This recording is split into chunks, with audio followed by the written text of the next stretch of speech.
Hey, thanks for stopping by. My name is Tyler, and today I'm going to bring you guys a story time. So, I am going to talk about how I bought my first car when I was 16 years old. This is such an important story to me because it was one of the first big instances of really busting my butt because I want to make something happen. So, we're going to bring it back about 5 years when I was 14 years old, and the thought of a first car was kind of popping up. I was kind of thinking, okay, I've got a couple years, but we've got to start saving up for a car. So I started car shopping, and I started off just, I don't even know what I started really looking at. I think like Focus STs were on the list. And I was looking at all these cars, actually a used Maserati Quattroporte and a real old Porsche Boxster was on the list, and a Corvette was also on the list. There were a lot of cars on the list. It took me a long time to figure out what I wanted, but eventually I landed on a 370Z, and that will absolutely be in the thumbnail of this this video, I guess.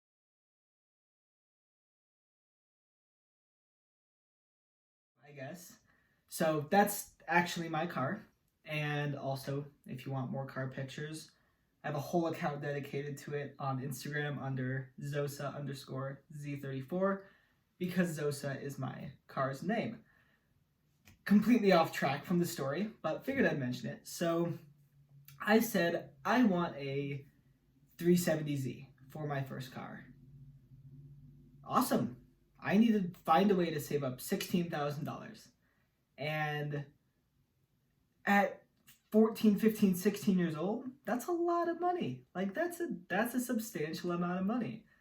So I got to thinking, and at this point I was already mowing lawns, collecting some money so I could buy things like shoes and save some, but I didn't have a big goal.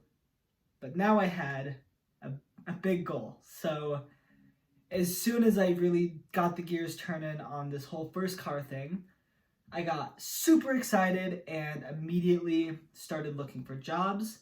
This might have been when I was 15, because I know I had to be I was just old enough to work when I got my first like paycheck job. And that was at Little Caesars. And it was like $12.50 or $13 an hour. It wasn't a lot, but it was something. So I'm mowing lawns on the weekend and I am working at a Little Caesars. And then I remember I was running the numbers on it, and I couldn't tell you exactly what the numbers were. I wish I kept that notebook I did all that in, but I didn't. But I was like, we're cutting it close. Like, I would like a little bit more margin in this plan to save up like 16 grand for this vehicle. So I went ahead and picked up a third job. And this third job is actually working at my dad's painting company. I did a couple different things.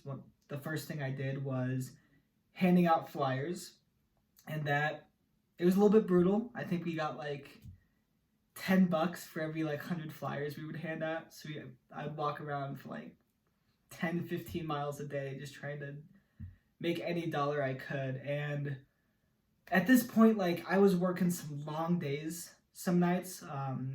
We're talking kind of in the summer at this point, where I had kind of all day to work. I wasn't in cheer at the time because we were on like a break or something. Like I would wake up and like 8, 9 a.m. walk, hand out flyers until 2 or 3 in the afternoon. I would mow 2 or 3 lawns straight after that.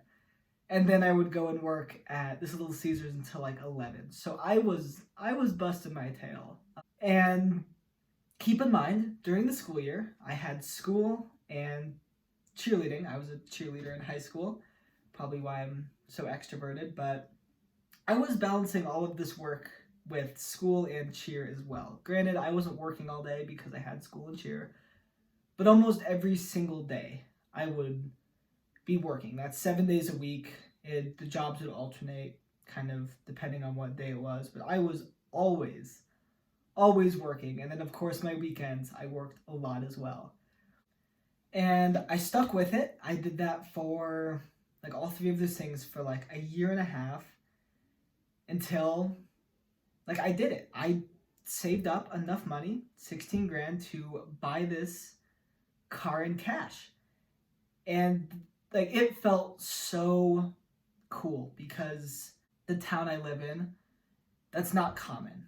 A lot of parents just buy their kids cars. You see a lot of nice cars in the parking lot that mom and dad bought, which personally I think that's super lame, and you should work for what you have and have a little bit of pride in it. You should put some sweat into the things that you can be proud of and the things you have. Anyway, I could go off on that tangent for a while, but it felt so cool because I had busted my butt for 2 years, and I wrote the budgets over and over and over, and I kept doing the math to see, like, can I do this? Like, am I going to hit this goal on time? And I did. I thought it was so cool, and I still honestly think it's cool because even that kind of proved it was possible. I mean, I remember telling people that I wanted this 370Z as my first car, and there were a few people I would tell, and they'd be like, yeah, right. But I knew that I had done my math, and I had the work ethic to not only work, but I also had the discipline to save for this goal. Hi, Tyler from editing this video. I also wanted to mention that on top of all this work, I didn't spend like any money, like at all. I was incredibly careful with any penny I would spend. We're talking, I wouldn't let myself go to the store and spend $2 on a soda because I knew I had this car to save for. That's a huge part of being able to save up for this thing, so I figured I would throw it in there. Enjoy the rest of the video. So, yeah, I guess that's kind of the story of how I bought my first car.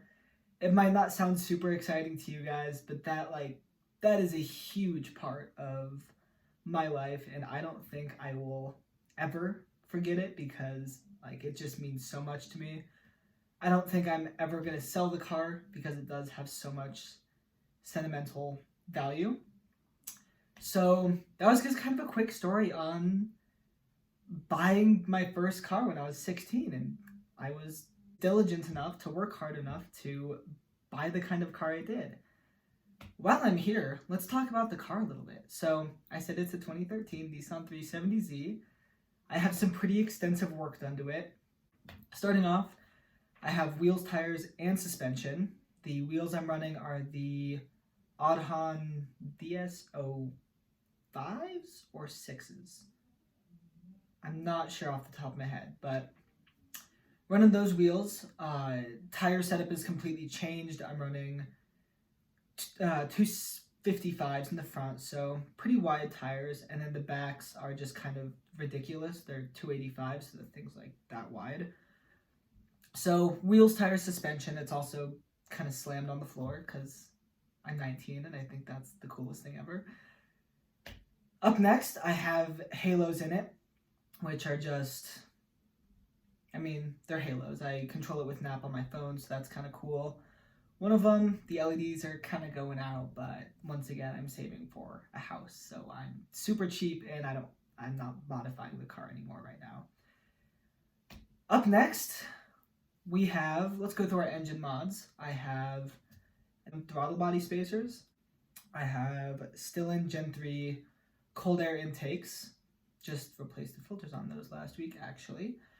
I have test pipes and a full catback. The catback was on there when I bought it, so I'm not sure who it's made by. Test pipes are by Fast Intentions. So almost a full exhaust setup minus headers. What else is done to it? Cosmetics. Obviously, we talked about wheels, tires, suspension. I also wrapped it. I did that literally in my garage. That's also on my my Instagram as well, kind of time lapses of me wrapping this car.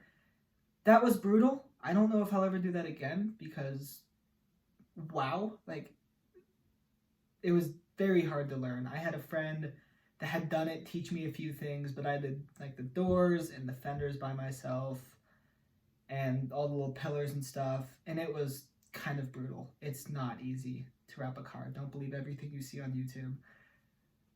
I guess moving to the back, I have tinted taillights. That rear bumper you see, that's the Amuse AMS bumper, I believe. And the spoiler is also the Amuse AMS. I think it's AMS. I don't know. I don't remember off the top of my head, but Amuse body kit for the back. I'm running the Street Arrow diffuser as well. The car is also tuned by uprev to make it a bit quicker. It also shoots fire, which once again, I think that's cool. I have carbon fiber overlays on the door handles just to match the theme better. The side markers are by Morimoto because, once again, I like the black more than the silver. And I think that that's it. I know I'm missing things on there, like for sure I'm missing something, but kind of a brief overview. So I guess that's all I have for you guys. Maybe it might get you inspired if you're of the age where you're getting ready to save for your first car. Be excited, because if you really bust your butt, you can absolutely buy that car you've been looking at. So hope I inspired somebody out there. That'd be warm my heart if I did. Drop a comment. But yeah, just wanted to share that story because I think it's a super fun one. I love telling that story and kind of wanted to share it with my YouTube friends. So that being said, I appreciate you guys stopping by. Have a great rest of your day.